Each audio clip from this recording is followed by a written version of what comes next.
నమస్తే, welcome to our channel. నేను అంకిత. హైడ్రాతో పడిపోయిన రియల్ ఎస్టేట్ ధరలు.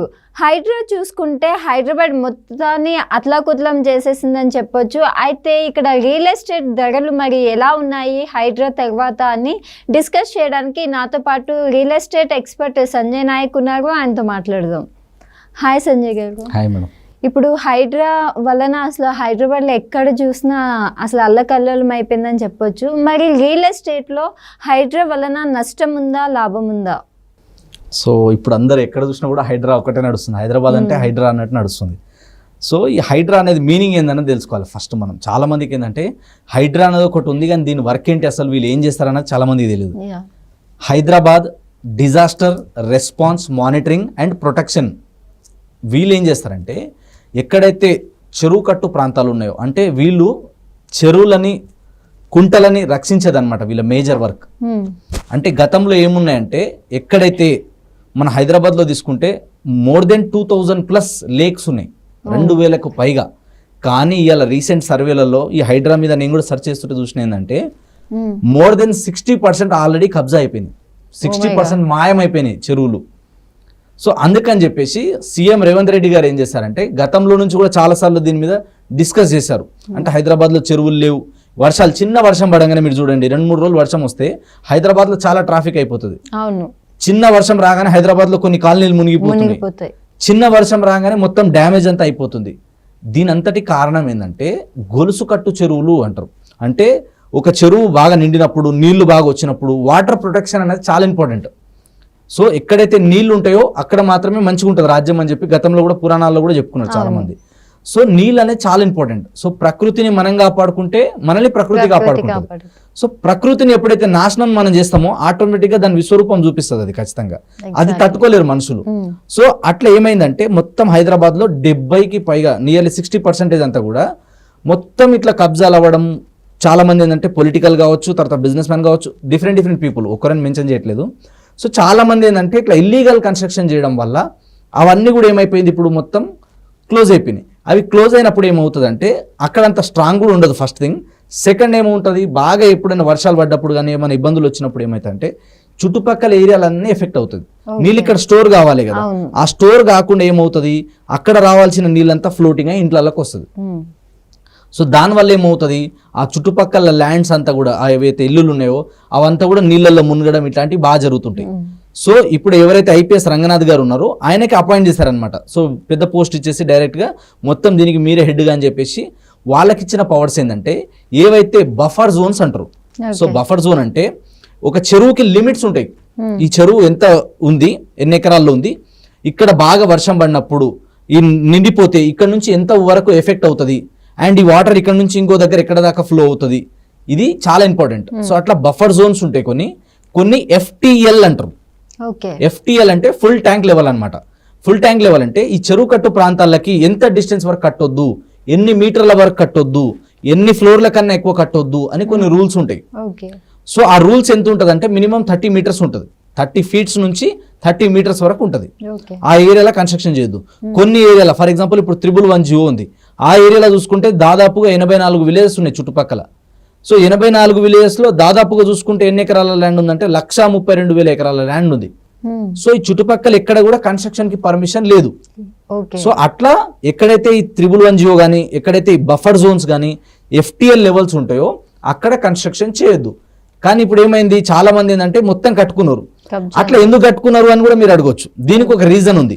అంటే చాలా మంది, అంటే గతంలో చాలా గవర్నమెంట్స్ మారినాయి కానీ దీని మీద ఎవరు పట్టించుకోలేదు. అంటే చాలా మందికి సైకలాజికల్గా ఏముంటుంది అంటే ఒకసారి కన్స్ట్రక్షన్ చేసేస్తే ఇంత పెద్ద కూలగొట్టర్లే అని చెప్పేసి చాలా మంది ఏమనుకున్నారు, అవసరమైతే ఫైన్లు కట్టేద్దాం, ఎక్స్ట్రా చేసేద్దాం, పేమెంట్ ఎక్స్ట్రా చేసేద్దాం అన్నట్టు అట్లా అనుకున్నారు. బట్ ఇప్పుడు ఏమైంది, అది గవర్నమెంట్ అట్లా చేసేది లేదు. ఈ చెరువు లోపల ఉన్నవి, చెరువు చుట్టుపక్కల ఉన్నవి, బఫర్ జోన్లో ఉన్న, FTL లెవెల్లో ఉన్న మొత్తం కొట్టిపడాల్సిందే కదా, దాని సెకండ్ థాటే లేదు ఇంకా అని చెప్పి చెప్పడంతో ఏమైంది, హైదరాబాద్లో కూల్చోడు మొదలైంది ఇక ఎప్పుడు లేని విధంగా. సో అట్లా కూల్చడం వల్ల ఏమైందంటే జనాలకు కూడా ఒక భయం పెట్టింది. స్టార్ట్ అమ్మో హైడ్రానా మళ్ళీ ఎక్కడైనా ఇబ్బంది అవుతుందేమో అని. ఎప్పుడైనా సరే మనం ప్రాపర్టీ కొనే ముందు లీగల్ అడ్వైస్ తీసుకోకుండా, లీగల్ ఒపీనియన్ తీసుకోకుండా, మనం కొనే ఏరియా ఏ జోన్లో ఉంది తెలుసుకోకుండా ఉంటే కనుక ఇవాళ కాకపోయినా రేపు అల్టిమేట్గా లాస్ అవ్వాల్సింది ఎవరు అంటే మిడిల్ క్లాస్ వాళ్ళు, మధ్యతరగతి కుటుంబం వాళ్ళు ఎవరైతే పెట్టుబడి పెట్టారో వాళ్ళు లాస్ కావాల్సిందే. ఇది రూల్. అది ఓకే. ఎందుకు రూల్ అంటే అది ఎవరు అమ్ముతారో ఎవరు చేస్తారో అందరికీ తెలుసు జనాలకి. కాబట్టి వాళ్ళు దయచేసి ఏం చేయాలంటే మాలాంటి వాళ్ళని కానీ, రియల్ ఎస్టేట్లో అనుభవం ఉన్న వ్యక్తులను కానీ కన్సల్ట్ అవ్వాలి.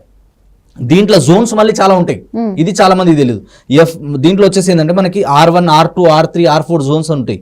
ఇండస్ట్రియల్ ఏరియాలు, ప్యూర్లీ ఇండస్ట్రియల్ ఏరియాల దగ్గర కూడా రెసిడెన్షియల్గా ల్యాండ్లు కొనొద్దు. ఇది ఒక రూల్ ఉంటుంది.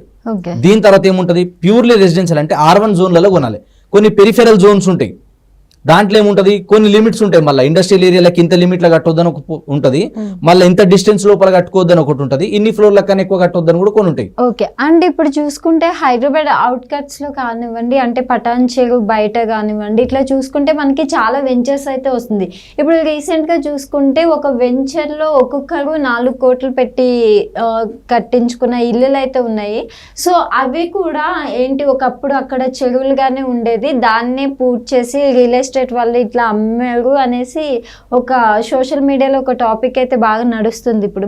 సో దానిపైన మీరేమంటారు? సో దీంట్లో చాలా మంది ఏంటంటే మేడం, ఒకటి ఏంటంటే తక్కువలో వస్తుంది కదా అని చెప్పడం కానీ, ప్రైమ్ లొకేషన్లో ఉంది కదా అని కొందరికి తెలియదు. వాంటెడ్గా నాకు నష్టం అవుతుంది అని చెప్పి ఎవరు పోరు. కానీ అన్ఎక్స్పెక్టెడ్ కొన్నిసార్లు ఇట్లా జరుగుతాయి. కాబట్టి మనం ఎక్కడ కొన్నా కూడా ఖచ్చితంగా ఏంటంటే జోన్స్ అనేది తెలుసుకొని ఉండాలి. ఫస్ట్ బఫర్ జోన్లలో కానీ, FTL లెవెల్లో కానీ, చెరువులకి లోతట్టు ప్రాంతాలు ఉన్న దగ్గర కానీ, వరదలకి ఎఫెక్ట్ అయ్యే ప్రాంతాల దగ్గర కానీ ఎప్పుడు కూడా ప్రాపర్టీలో ఇన్వెస్ట్మెంట్ చేయొద్దు. అది చేస్తే ఏంటంటే అది ఎప్పటికైనా మనకి ఇబ్బంది. ఇవాళ కాకపోతే ఇవాళ హైడ్రా వచ్చింది, రేపు హైడ్రా కాకపోతే ఇంకోటి వస్తుంది, ఎప్పుడో ఏదో ఒకటి వస్తుంది ఖచ్చితంగా. కాబట్టి మనం అట్లాంటి దాంట్లో కొనకుండా మనం సిటీ దాటి కానీ, సిటీ లోపల ఎక్కడ ఉన్నా కూడా, ఇలా హైదరాబాద్లో చాలా వరకు అది కూడా ఒక ప్రాబ్లం ఉంది. కాబట్టి మనం ఏం చేయాలంటే హైదరాబాద్ నుంచి ఇప్పుడు నెక్స్ట్ మనం ఎక్కడైనా ఇన్వెస్ట్మెంట్ చేయడానికి, ఎక్కడైనా కన్స్ట్రక్షన్కి వెళ్ళినప్పుడు సరౌండింగ్ ఏరియాలో ఏమైనా లేక్స్ ఉన్నాయా, ఎంత డిస్టెన్స్లో ఉన్నాయి, ఇది క్లియర్గా R1 జోనేనా, ఇక్కడ కట్టుకోవచ్చా లేదా, రెసిడెన్షియల్గా ఎన్ని ఫ్లోర్ల వరకు పర్మిషన్స్ ఉన్నాయి, ఇవన్నీ తెలుసుకోవాలి. దీంతో పాటు ఏంటంటే HMDA కానీ, DTCP కానీ, ముడా కానీ, YTDA కానీ ఇట్లా అప్రూవ్డ్ లేఅవుట్లో ఉన్నప్పుడు అక్కడ కూడా మనం చూసుకోవాలి మళ్ళీ. సో అక్కడ కూడా సరౌండింగ్ టౌన్స్కి ఎంత దూరంలో ఉన్నాయి, చెరువులకు కానీ, నదులు ఏమైనా ఇక్కడ దగ్గరలో ఉన్నాయా, ఇట్లాంటివన్నీ చూసుకున్న తర్వాత మాత్రమే అది క్లియర్ టైటిల్ ఉంది అని లీగల్ ఒపీనియన్ తీసుకున్నాక కానీ, లేదా రియల్ ఎస్టేట్ ఎక్స్పర్ట్ల నుంచి సలహాలు సూచనలు తీసుకొని మీరు ఇన్వెస్ట్మెంట్ చేస్తే సేఫ్ ఉంటుంది. కానీ తక్కువలో వస్తుంది కదా, ఆఫర్లో వస్తుంది కదా అని చెప్పి కమిట్ అయితే మాత్రం ఇబ్బంది పడే ఛాన్సెస్ ఎక్కువ ఉంటాయి జనాలు. అండ్ వన్ మోర్ క్వశ్చన్, ఇప్పుడు నేను ఏదైతే చెప్పానో చెరువుని ఇట్లా పూర్తి చేసి అక్కడ విల్లాస్ కట్టారు అనేసి, సో ఇప్పుడు హైదరాబాద్ ఒకవేళ నిజంగా విల్లాస్ కానీ కూల్చాల్సి వస్తే అది ఎలా చెప్పాలి, బిల్డర్కి నష్టం వస్తుందా లేకపోతే ఓనర్కి నష్టం వస్తుంది అంటారా? దీని మీద చాలా మంది ఇంకా క్లారిటీ ఇవ్వట్లేదు. ఎందుకంటే చాలా మంది ఏంటంటే అమ్ముకున్నాం, చేతులు దులిపేసుకున్నాం, పోయినాం అన్నట్టే ఉన్నారు.